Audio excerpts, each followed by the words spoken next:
بسم اللہ الرحمن الرحیم۔ السلام علیکم ورحمۃ اللہ وبرکاتہ۔ دار ارقم سکولز کی آن لائن کلاسز میں خوش آمدید۔ جسے تقدیر پر یقین ہوتا ہے وہ آنے والی مصیبتوں اور پریشانیوں سے کبھی نہیں گھبراتا۔ اللہ رب العزت سے دعا ہے کہ وہ ہر مشکل گھڑی میں ہم سب کا حامی و مددگار ہو، آمین۔ جماعت دہم، مضمون اردو، لیکچر نمبر 13۔ آج ہم شامل نصاب نظم فاطمہ بنت عبداللہ پڑھیں گے۔ نظم فاطمہ بنت عبداللہ کے شاعر علامہ اقبال ہیں۔ شاعر مشرق، مفکر پاکستان، آسمان سخن کا تابندہ ستارہ، جسے زمانے نے اقبال کا نام دیا، جو بذات خود اردو شاعری کے لیے باعث اقبال ثابت ہوا، اس عظیم مفکر نے قوم کو دعوت فکر و عمل کی طرف راغب کیا۔ یہ اقبال ہی کی شاعری کا کرشمہ تھا کہ برصغیر کے مسلمانوں نے زیور غلامی اتار پھینکا۔ انہوں نے اپنی شاعری کے ذریعے قوم کو فلاح کا راستہ دکھایا۔ وہ خود کہتے ہیں، اوروں کا ہے پیام اور میرا پیام اور ہے، عشق کے درد مندوں کا طرز کلام اور ہے۔ علامہ محمد اقبال 9 نومبر 1877 ان کی سن ولادت ہے، سن وفات ہے 21 اپریل 1938۔ علامہ محمد اقبال سیالکوٹ میں پیدا ہوئے، ابتدائی تعلیم وہیں حاصل کی۔ انٹر اسکاچ مشن کالج سے کرنے کے بعد گورنمنٹ کالج لاہور سے BA اور MA کیا۔ پنجاب یونیورسٹی لاہور میں کچھ عرصہ ملازمت کرنے کے بعد انگلستان چلے گئے۔ لندن سے بار ایٹ لا کرنے کے بعد جرمنی سے PhD کی، واپس آ کر وکالت کرتے رہے۔ 1938 میں فوت ہوئے۔ لاہور میں شاہی مسجد کے باہر آسودہ خاک ہیں، یعنی دفن ہیں۔ علامہ محمد اقبال ہمارے قومی اور ملی رہنما ہیں۔ اردو اور فارسی زبان کے عظیم شاعر ہونے کے علاوہ ایک مفکر اور فلسفی کی حیثیت سے بھی مشہور ہیں۔ وہ 20ویں صدی میں اسلامی نشاط ثانیہ کا مطلب ہوتا ہے کسی قوم کو دوبارہ سے عروج دلانا، یعنی اسلامی روایات کو یا مسلم قوم کو دوبارہ سے عروج دلوانے کے ایک بڑے علم بردار تھے، یعنی اس میں پیش تھے۔ انہوں نے اپنے فکر و فن سے مشرق و مغرب کے ادیبوں، شاعروں اور عام لوگوں کو بہت متاثر کیا۔ ان کی نظم و نثر کے تراجم 30 زبانوں میں ہو چکے ہیں۔ اردو اور فارسی کلام کے علاوہ ان کا نثری سرمایہ بھی شائع ہو چکا ہے۔ اقبال کی تصانیف میں علم الاقتصاد، مکاتیب اقبال، انوار اقبال، خطبات اقبال، فارسی شعری مجموعے، اسرار و رموز، پیام مشرق، زبور عدن، جاوید نامہ، پسچے باید کرد اے اقوام شرق، اب کیا کیا جائے اے قوم مشرق، اور اردو مجموعہ ہائے کلام میں بانگے دراں کا مطلب ہے قافلے کے چلتے وقت جو گھنٹی کی آواز آتی ہے اس کو بانگے دراں کہتے ہیں۔ بال جبریل علیہ السلام کا پر، ضرب کلیم، حضرت موسیٰ علیہ السلام کے عصا کی چوٹ، اور ارمغان حجاز، سرزمین حجاز کا تحفہ۔ اس میں فارسی کلام بھی شامل ہے، متعدد مرتبہ شائع ہو چکے ہیں۔ اقبال کے خطوط کے مختلف مجموعے شائع ہوئے ہیں۔ ان میں کلیات مکاتیب اقبال جو بھارت سے 5 جلدوں میں شائع ہوئی ہے زیادہ اہم ہے۔ یہ تو تھا شاعر مشرق علامہ محمد اقبال کا تعارف۔ نظم پڑھنے سے پہلے ہم نظم کا مرکزی خیال پڑھیں گے۔ شاعر مشرق علامہ محمد اقبال بنت اسلام فاطمہ بنت عبداللہ کو خراج تحسین پیش کرتے ہیں۔ اصل میں شہادت ہی بندہ مومن کا مطلوب بھی ہے اور مقصود بھی۔ فاطمہ نے دونوں منازل کو حاصل کیا۔ میدان جنگ میں اللہ کے نام کی سربلندی کی خاطر لڑنے والوں کی سکائی کرنا بذات خود ایک بہت بڑا اعزاز ہے۔ فاطمہ بنت عبداللہ نے کم سینی میں شہادت کا جام نوش فرما کر یہ پیغام عام کر دیا ہے کہ ہمیں اپنا فرض ادا کرنا ہے اور اپنی آنے والی نسلوں کے لیے سائبان فراہم کرنا ہے۔ یہ نظم علامہ محمد اقبال نے ایک عرب لڑکی فاطمہ بنت عبداللہ کو خراج تحسین پیش کرنے کے لیے 1912 میں لکھی تھی۔ ستمبر 1911 میں برطانیہ کے انگریزوں کے اشارے پر اٹلی نے طرابلس یعنی لیبیا پر حملہ کر دیا۔ ترکی طرابلس والوں کی مدد کرنا چاہتا تھا، مگر وہ اس قدر طاقتور نہ تھا کہ مصر پر حکمران انگریزوں کی ناکہ بندی کو توڑ سکے۔ طرابلس کے دینی اور سیاسی رہنما شیخ سنیوسی نے اس جنگ کو جہاد قرار دیا۔ اس اعلان کے ساتھ ہی طرابلس کے مسلمان جذبہ حب الوطنی سے سرشار بے سر و سامانی کی حالت میں میدان جہاد میں نکل آئے۔ فاطمہ بنت عبداللہ بھی ان میں شامل تھی۔ اس نے کمزور و ناتواں ہونے کے باوجود جہاد میں حصہ لیا اور زخمیوں کو پانی پلاتے ہوئے شہید ہوئی اور امت مسلمہ کا سر فخر سے بلند کر دیا۔ اب ہم نظم پڑھیں گے۔ فاطمہ تو آبروئے امت مرحوم ہے، ذرہ ذرہ تیری مشت خاک کا معصوم ہے۔ یہ سعادت حور صحرائی تیری قسمت میں تھی، غازیان دین کی سکائی تیری قسمت میں تھی۔ یہ جہاد اللہ کے رستے میں بے تیغ و سپر ہے، جسارت آفریں شوق شہادت کس قدر۔ یہ کلی بھی اس گلستان خزاں منظر میں تھی، ایسی چنگاری بھی یارب اپنی خاکستر میں تھی۔ اپنے صحرا میں بہت آہو ابھی پوشیدہ ہیں، بجلیاں برسے ہوئے بادل میں بھی خوابیدہ ہیں۔ فاطمہ گو شبنم افشاں آنکھ تیرے غم میں ہے، نغمہ عشرت بھی اپنے نالائے ماتم میں ہے۔ رقص تیری خاک کا کتنا نشاط انگیز ہے، ذرہ ذرہ زندگی کے سوز سے لبریز ہے کوئی ہنگامہ تیری تربت خاموش میں، پل رہی ہے ایک قوم تازہ اس آغوش میں۔ تازہ انجم کا فضائے آسماں میں ہے ظہور، دیدائے انساں سے نامحرم ہے جن کی موج نور۔ جن کی تابانی میں انداز کہن بھی نو بھی ہے، اور تیرے کوکب تقدیر کا پرتو بھی ہے۔ آج ہم شعر نمبر 1، 2، 3 اور 4 کی تشریح پڑھیں گے۔ شعر نمبر 1۔ فاطمہ تو آبروئے امت مرحوم ہے، ذرہ ذرہ تیری مشت خاک کا معصوم ہے۔ مشکل الفاظ کے معنی: آبروئے امت، امت کے لیے باعث توقیر، مرحوم جس پر رحم کیا گیا ہو، مشت خاک مٹی کی مٹھی، معصوم گناہوں سے پاک۔ مفہوم: فاطمہ بنت عبداللہ تو امت مسلمہ کے لیے باعث توقیر ہے، تیری تخلیق کے لیے جو مٹھی بھر خاک استعمال ہوئی تھی اس کا ذرہ ذرہ بھی معصوم تھا۔ شعر نمبر 1 کی تشریح۔ علامہ محمد اقبال اس نظم میں جنگ طرابلس میں شریک ایک ننھی مجاہدہ کو خراج تحسین پیش کر رہے ہیں۔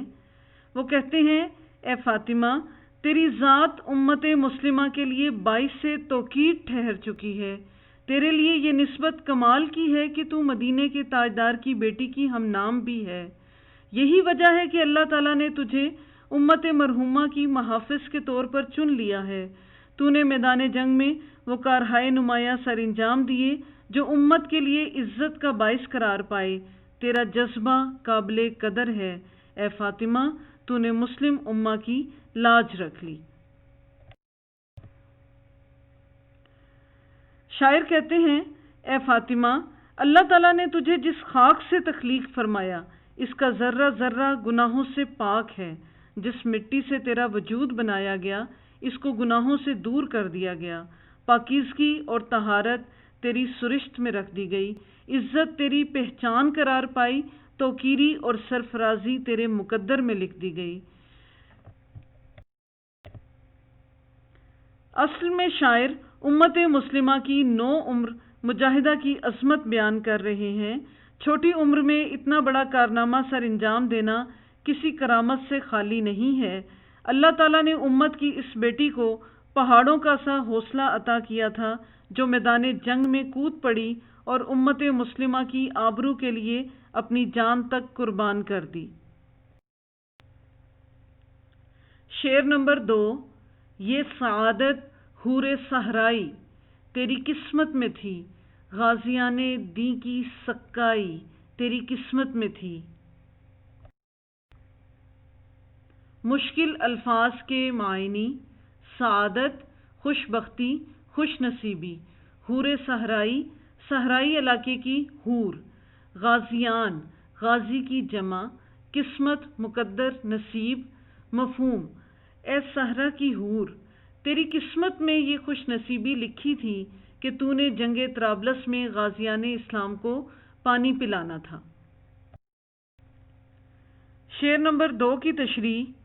اس شعر میں شاعر علامہ محمد اقبال فاطمہ کو صحرائی علاقے کی حور کہتے ہیں اے فاطمہ، اللہ تعالیٰ نے تیرے مقدر میں خوش بختی لکھ دی ہے، تیری قسمت میں عزت اور سرفرازی لکھ دی ہے، تیری قسمت میں یہ سعادت تحریر کر دی ہے کہ تجھے حور صحرائی کے لقب سے پکارا گیا۔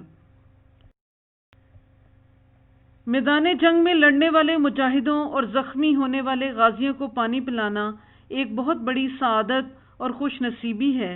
اے فاطمہ، اللہ تعالیٰ نے تجھے اس کام کے لیے منتخب کر لیا۔ تو نے طرابلس کے میدان کارزار میں زخمی سپاہیوں کو پانی پلانے کا فریضہ سر انجام دیا۔ میدان جنگ میں تھکے ماندے سپاہیوں کی پیاس بجھانے کے لیے بھاری بھرکم مشکیزہ اٹھائے رکھا۔ 9 عمری اور کمزوری کے باوجود بے مثال جرت مندی نے تجھے تاریخ میں امر کر دیا۔ پانی پلانا وہ تیرا دوزخ سی آگ میں تعظیم دے گیا، تجھے توقیر دے گیا۔ پختہ عزم اور مضبوط ارادوں کی مالک، جذبہ شہادت سے سرشار فاطمہ میدان کارزار میں اتری۔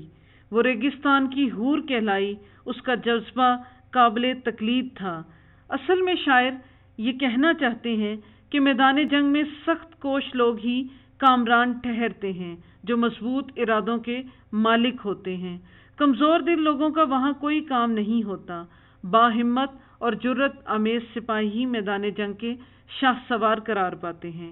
اللہ تعالیٰ نے ان تمام خوبیوں سے فاطمہ بنت عبداللہ کو نوازا ہوا تھا، اسی لیے وہ ریگستان کی سختیوں اور مشکلات کو سہ کر اپنا کام سر انجام دے رہی تھی۔ شعر نمبر 3۔ یہ جہاد اللہ کے راستے میں بے تیغ و سپر ہے، جسارت آفریں شوق شہادت کس قدر۔ مشکل الفاظ کے معنی: بے تیغ و سپر، بغیر تلوار اور ڈھال کے، جسارت آفریں، قابل تعریف کوشش، شوق شہادت، شہادت کا شوق، کس قدر، بہت زیادہ، قابل قدر۔ مفہوم: اے فاطمہ، تیرا جہاد کے لیے نکلنا اور ہاتھ میں تلوار اور ڈھال کا نہ ہونا تیری جرت کو ظاہر کرتا ہے۔ تیری یہ کوشش قابل تعریف ہے اور تیرا جذبہ شہادت قابل قدر ہے۔ شعر نمبر 3 کی تشریح۔ اے فاطمہ بنت عبداللہ، تیری جرت کو کیسے خراج تحسین پیش کیا جائے، تیری بہادری کو کن الفاظ میں بیان کیا جائے کہ تو طرابلس کے میدان میں مجاہدوں کے درمیان موجود ہے، لیکن تیرے ہاتھ خالی ہیں، تلوار اور ڈھال سے بے نیاز۔ یہ ننھی مجاہدہ اللہ کی راہ میں نکل پڑی ہے، اسے اپنی قوت بازو پر بھروسہ ہے، بھاری بھرکم مشق اٹھائے اس کی کمر دوہری ہو رہی ہے، لیکن اس کے جذبے کی داد دینا پڑتی ہے۔ بقول علامہ اقبال، کافر ہے تو شمشیر پہ کرتا ہے بھروسہ، مومن ہے تو بے تیغ بھی لڑتا ہے سپاہی۔ اے فاطمہ، تیری ہر کوشش قابل تعریف ہے، تیرے اندر پایا جانے والا جذبہ شہادت جنون کی انتہا کو چھو رہا ہے، تیرا ہر عمل خوبصورت ہے، اللہ کی راہ میں لڑتے لڑتے مرنے کی آرزو جو تیرے سینے کے اندر پل رہی ہے، اس کی تعریف نہ کرنا ناانصافی ہوگی۔ تیرا ہر خواب تعبیر کا طالب ہے، تیرا ہر احساس جذبوں سے معمور ہے، تیرا عزم قابل دید تھا، تیرا حوصلہ تھا جواں بہت، نہ عدو کا تھا کوئی ڈر تجھے، نہ قضا کا خوف تھا فاطمہ۔ اصل میں شاعر یہ کہنا چاہتے ہیں کہ میدان جنگ میں افراد نہیں لڑتے بلکہ جذبے لڑتے ہیں۔ جنگی ساز و سامان کامیابی کی ضمانت نہیں ہوتا، جذبہ کامیابی کی ضمانت ہوتا ہے، اور جذبہ ایمانی سے سرشار یہ ننھی مجاہدہ میدان جنگ میں بے سر و سامانی کے عالم میں موجود تھی۔ بے سر و سامانی کے عالم میں لڑنے والے مجاہدین کو بھی اللہ کامیابیاں عطا کرتا ہے، بالکل ایسے ہی جیسے ہماری اس ننھی مجاہدہ کو کامیابی حاصل ہوئی۔ دشمن کا مقابلہ بھی ہے اور مجاہدین کی خدمت کا موقع بھی ہاتھ سے نہیں جانے دیتی، اور امت مسلمہ کا سر بھی فخر سے بلند کر رہی ہے، امت مسلمہ کی لاج بھی رکھ رہی ہے۔ شعر نمبر 4۔ یہ کلی بھی اس گلستان خزاں منظر میں تھی، ایسی چنگاری بھی یارب اپنی خاکستر میں تھی۔ مشکل الفاظ کے معنی: کلی غنچہ مراد فاطمہ، گلستان باغ گلزار، خزاں پتجھڑ کا موسم، چنگاری شرر، خاکستر راکھ۔ مفہوم: ایسا غنچہ بھی اس پتجھڑ کے موسم کا منظر دکھانے والے باغ میں موجود تھا، ایسا شرر مسلمانوں کی راکھ میں ابھی تک موجود تھا۔ شعر نمبر 4 کی تشریح شاعر علامہ محمد اقبال نے فاطمہ بنت عبداللہ کے لیے کلی کا استعارہ جبکہ دین اسلام کے لیے گلستان خزاں کا استعارہ استعمال کیا ہے۔ وہ کہتے ہیں: خدایا، کیا اس خزاں دیدہ باغ میں ایسی کلی بھی تھی؟ ہم سمجھتے تھے کہ اس امت کا باغ خزاں کے ہاتھوں اجڑ چکا ہے، اب اس پر تر و تازہ پھول کہاں؟ لیکن فاطمہ جیسی معصوم کلی کا اس خزاں دیدہ باغ سے برآمد ہونا فخر اور تعریف کی بات ہے۔ دین اسلام کے گئے گزرے دور میں جب گلستان اسلام پر خزاں کا دور دورہ تھا، ان حالات میں فاطمہ بنت عبداللہ جیسی ننھی کلی کھل کر اپنی خوشبو کو سر عام کر رہی تھی اور اہل دنیا کو پیغام دے رہی تھی: عکس خوشبو ہوں بکھرنے سے نہ روکے کوئی، اور بکھر جاؤں تو مجھ کو نہ سمیٹے کوئی۔ دین اسلام کی راہ کے اندر اللہ تعالیٰ نے چنگاری کو محفوظ رکھا ہوا ہے۔ جیسے ہی راکھ کو ہٹایا جائے گا، نیچے سے چنگاری برآمد ہو جائے گی، جو کسی وقت بھی شعلہ بن کر اہل کفر کو بھسم کر سکتی ہے۔